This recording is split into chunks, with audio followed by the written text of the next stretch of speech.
Let's try and understand the yen carry trade, because that's clearly been in the focus of the past few trading sessions in the wake of the sell-off. Let's understand what this really means for the financial markets worldwide. Snehi joins in to explain us exactly that. Snehi? Well, absolutely. So first of all, let's understand why we're talking about a carry trade in the first place. It has a lot to do with yen, and we have seen Nikkei bleed sharply in today's trading session, down more than 12% intraday. Let's start by talking about what a carry trade is first of all, and why we're talking about a yen carry specifically. First of all, what is a carry trade? Now, it is a strategy that involves borrowing money in a currency that has a low interest rate and investing it in other asset classes that offer a slightly higher rate of return. Who uses a carry trade strategy? Now, while this is popular in forex traders, it is also used by fund managers who deal in equities, in commodities and bonds as well. What is the meaning of a carry trade? How do you execute it? An investor borrows money from a country with a low interest rates. In this case, it would be Japan, and invests it in high yielding securities. For example, let's talk about the Indian government bonds. Now, assuming there are no currency fluctuations, the investor is going to earn a good return by taking advantage of the interest rate differential. Now, how does it work exactly? Assume an investor wants to do a yen carry trade in Indian government bonds. He will have to first convert the yen to dollars, and this will incur him some costs. He will then have to convert these dollars into rupees, and then he'll have to buy hedges against a possible devaluation in rupee. Why the hedges?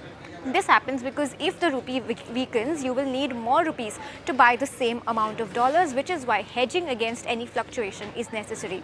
Now, you must ask, we've understood about what the carry trade is. How does the Bank of Japan actually come into play over here? Let's understand that as well.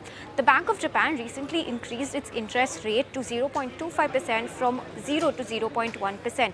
The outcome of this was quite big, because the borrowing of yen has become expensive, shrinking profit margins. Now, to understand this better, let me give you an example.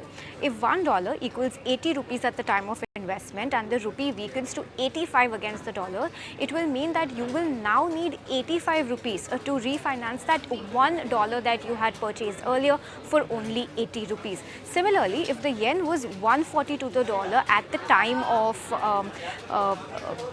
purchasing this loan, you will now have to give more in order to repay the yen if yen starts strengthening against the US dollar. In a nutshell, this is what happens in terms of foreign exchange fluctuations and currency trading. So in a nutshell, this is what carry trade actually means.